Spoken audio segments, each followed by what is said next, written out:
नमस्कार, स्वागत है आपका। वक्त हो चला है प्राइम टाइम एक्सक्लूसिव का। मैं हूं आपके साथ आशा झा। चुनावी सीजन शुरू होते ही यात्राओं का सीजन भी शुरू हो चुका है।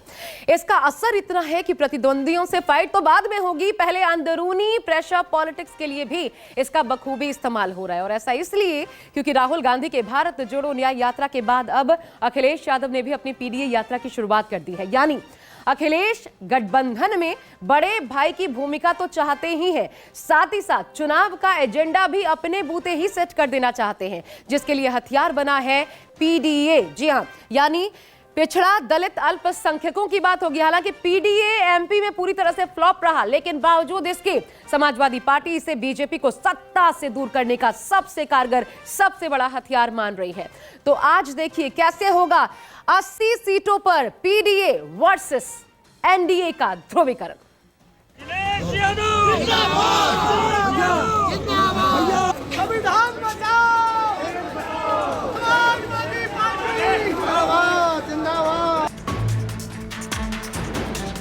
पीडीए यात्रा और पीडीए पंचायत से समाजवादी पार्टी से लोग जुड़ेंगे, संविधान की रक्षा करने का काम करेंगे।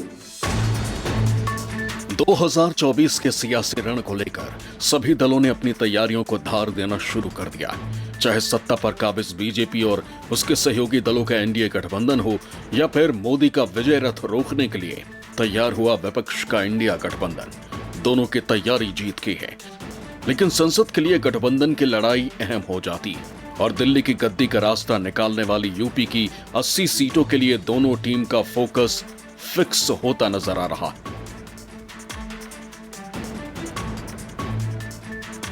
यूपी हिंदुस्तान का एक साधारण सूबा नहीं है, बल्कि ये देश की राजनीति का वो सियासी रण है जिसकी जमीन में मजबूती से जमे बगैर सियासत के सूरमाओं के लिए राजधानी दिल्ली की तरफ रुख करना करीब करीब नामुमकिन है।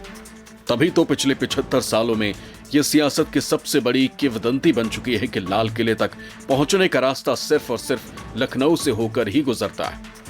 संविधान बचाओ, समाजवादी पार्टी समाजवादी पार्टी ने भी अब अपनी तैयारी को धार देना शुरू कर दिया है। उत्तर प्रदेश के पूर्व मुख्यमंत्री और समाजवादी पार्टी के नेता अखिलेश यादव ने पीडीए यात्रा की शुरुआत कर दी।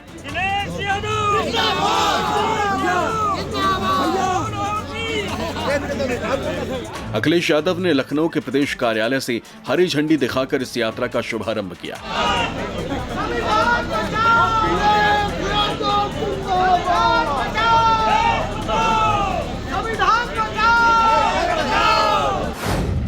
समाजवादी पार्टी की ये यात्रा 17 जनवरी से 1 फरवरी तक चलेगी। 17 दिनों तक सूबे के अलग अलग हिस्सों से ये यात्रा गुजरेगी। पीडीए यात्रा के लिए संविधान बचाओ देश बचाओ का नारा दिया गया है। यात्रा के माध्यम से सपा अनुसूचित प्रकोष्ठ के नेता गांव-गांव लोगों से संपर्क करेंगे। साथ ही लोगों को यूपी सरकार की नाकामयाबी को गिनाया जाएगा। साथ ही गांवों में पीडीए पंचायत भी लगाई जाएगी। 1 फरवरी को गाजियाबाद में यात्रा का समापन होगा। पिछड़े हों, दलित भाई हों, पीड़ित अगड़े हों, उन सबको जोड़ करके एक आंदोलन का रूप देने का काम करेंगे। पीडीए यात्रा और पीडीए पंचायत आने वाले समय में समाजवादी लोग शुरू करेंगे। और जिन परिस्थितियों में आज राजनीति जा रही है और जिस तरीके से संविधान को और लोकतंत्र को खत्म करने की कोशिश हो रही है, ये पीडीए यात्रा चला करके संविधान की रक्षा करने का काम करेंगे। समाजवादी पार्टी की ये यात्रा ऐसे वक्त हो रही है जब कांग्रेस नेता राहुल गांधी भी भारत जोड़ो न्याय यात्रा लेकर निकले और उनकी यात्रा यूपी के भी कई जिलों से गुजरेगी।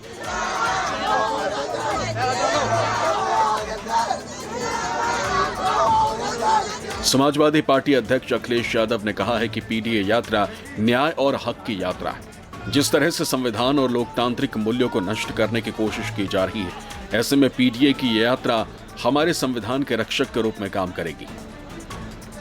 समाजवादी पार्टी की और समाजवादियों की वही विचारधारा है कि पीडीए पिछड़े दलित, आदिवासी और अल्पसंख्यक भाइयों को सम्मान मिले। और सच्चाई तो ये है कि सच्चा राम राज्य तभी है जब पीडीए के लोगों को सम्मान मिले। उनके बीच में जो आज अशिक्षा है या गैर बराबरी है उसको दूर किया जाए। यही सबसे बड़ी सेवा भी है और ये सबसे बड़ा राम राज्य के रास्ते में जाने का भी रास्ता है। दरअसल 2024 का चुनाव सिर पर है। ऐसे में अखिलेश पिछड़ा दलित अल्पसंख्यकों के वोट बैंक को साधने के मिशन पर काम कर रहे हैं और इसलिए माना जा रहा है कि इस वोट बैंक को पक्का करने के लिए समाजवादी पार्टी ने पीडीए यात्रा निकाली है।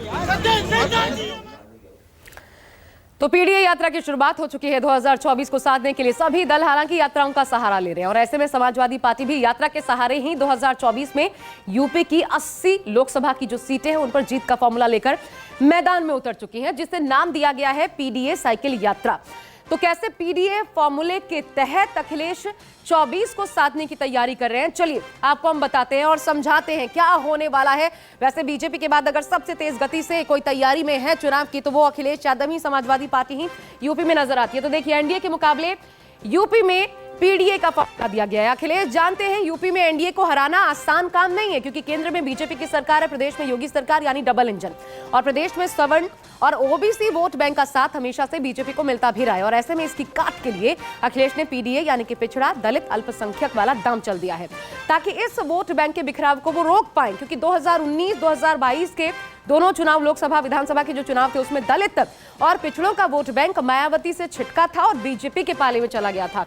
लेकिन इस बार अखिलेश ऐसा होना नहीं देना चाहते, वो नहीं चाहते कि ऐसा हो, इसलिए उन्होंने इस यात्रा की शुरुआत की। अगला देखिए, पीडीए मतलब क्या है? पिछड़ा दलित और अल्पसंख्यकों की बात यानी कि की जा रही है। इनके जोड़ का जो एक्सपेरिमेंट है, दरअसल अखिलेश यादव ने इससे पहले इसी साल 2023 में मध्य प्रदेश में विधानसभा चुनाव में भी किया था, लेकिन फॉर्मूला वहां पर बिल्कुल नहीं चला। औंधे मुंह समाजवादी पार्टी गिरी।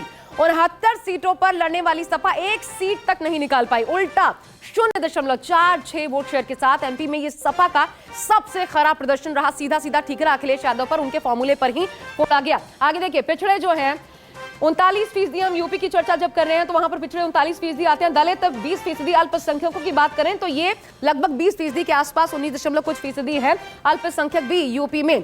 तो पिछड़ा दलित और अल्पसंख्यक वोट बैंक, ये बात करना इसलिए महत्वपूर्ण हो जाता है क्योंकि यही है पीडीए फॉर्मूला और इसी के आधार पर अखिलेश जो है बैतरनी पार करना चाहते हैं इस चुनाव की कम से कम। ऐसे में अखिलेश की नजर इस वोट बैंक को साधने पर है। तादाद के हिसाब से अगर देखा जाए तो वो भी देख लीजिए कितनी तादाद अल्पसंख्यकों की यूपी में, 3,84,00,000 मुसलमान वोट बैंक, मुस्लिम वोटों की तादाद ये हम आपको बता रहे हैं। करीब करीब कितना हुआ? करीब 20% मुस्लिम वोट बैंक है, 19 कुछ फीसदी है, करीब 20%। हालांकि इस वोट बैंक को बीजेपी का कोर वोट बैंक नहीं माना जाता, जाहिर सी बात है, और इसका बड़ा हिस्सा ज्यादातर मायावती के साथ रहा है। बाकी समाजवादी पार्टी का जो MY समीकरण है यानी कि मुस्लिम यादव समीकरण, इस वोट बैंक को 2000 पहले तक भुनाता रहा, 2017 के पहले तक। लेकिन 2017 के बाद से समाजवादी पार्टी से ये वोट बैंक नाराज सा नजर आता है, ऐसा कहा जाता है। और यही वजह है कि इस बार अखिलेश इस वोट बैंक को, पीडीए को, इसके सहारे साधने की कोशिश कर रहे हैं। आगे देखिए, 90 से ज्यादा विधानसभा सीटों पर निर्णायक भूमिका मानी जाती है, सीधे सीधे इनका असर रहता है, जो कि एक बड़ा इंपैक्ट, जाहिर सी बात है। अगर आप पूरे विधानसभा सीटों को देखें तो ये बहुत बड़ा, 90 सीट के हिसाब से 29 लोकसभा सीटों पर भी इनका असर रहता है और इसलिए अखिलेश यादव को एमपी में फेल रहे पीडीए से यूपी में ज्यादा उम्मीदें हैं। लेकिन ये बात भी अहम है कि 2017 में अखिलेश के समाजवादी पार्टी की कमान संभालने के बाद से समाजवादी पार्टी का चुनावी प्रदर्शन साल दर साल गिरता रहा और ऐसे में इस बार अखिलेश पीडीए के सहारे चुनावी बैतरनी पार करने की जुगत में फिर से लगे। अखिलेश यादव उत्तर प्रदेश में अपना खोया जनाधार वापस लाने में जुटे। यही वजह है कि वो लगातार दलित पिछड़ों की बात कर रहे हैं। अखिलेश यादव के पीडीए फॉर्मूले में पिछड़े वर्ग, दलित और अल्पसंख्यक वोटर्स आते हैं। प्रदेश में कमजोर होती मायावती के बहुजन समाज पार्टी के वोट बैंक को साधने का प्रयास सपा के लिए थोड़ा नया है, लेकिन यह हैरान करने वाली बात नहीं है। आमतौर पर MY समीकरण यानी कि मुस्लिम और यादव के लिए जानी जाने वाली सपा अब गैर यादव, ओबीसी और दलितों में पैठ बनाने की भी कोशिश कर रही है। हालिया विधानसभा चुनाव में उसे अल्पसंख्यक समुदाय का भरपूर समर्थन मिला था, लेकिन बीएसपी से छिटककर दलित वोट बीजेपी के खाते में चला गया। अखिलेश इसी वोट पर दावा करना चाहते हैं।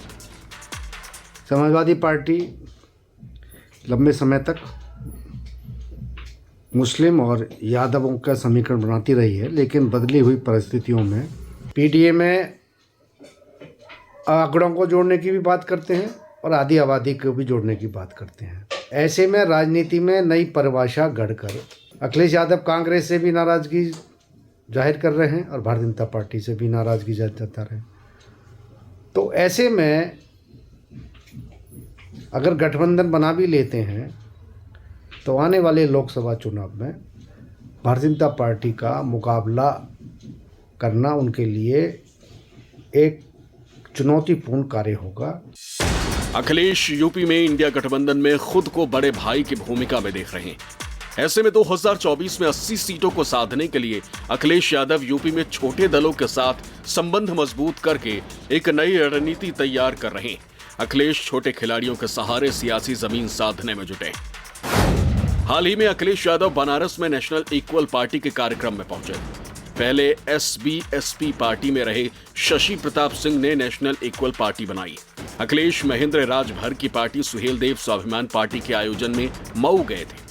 अखिलेश यादव के साथ लोक दल, महान दल और अपना दल कमेरावादी पहले से ही हैं। आपको बता दें कि छोटे दलों के साथ का फायदा समाजवादी पार्टी को मिला था और समाजवादी पार्टी को 36% वोट मिले थे। अखिलेश यादव छोटे दलों के साथ मिलकर यूपी में पिछड़ी और दलित जातियों के समीकरण को साध रहे हैं। समाजवादी पार्टी की पीडीए यात्रा को लेकर कई जानकारों का मानना है कि इस यात्रा के माध्यम से अखिलेश पश्चिमी यूपी को साधने की तैयारी कर रहे हैं। ऐसे में क्या है पश्चिमी यूपी का सियासी समीकरण, वो जानना और समझना भी जरूरी हो जाता है।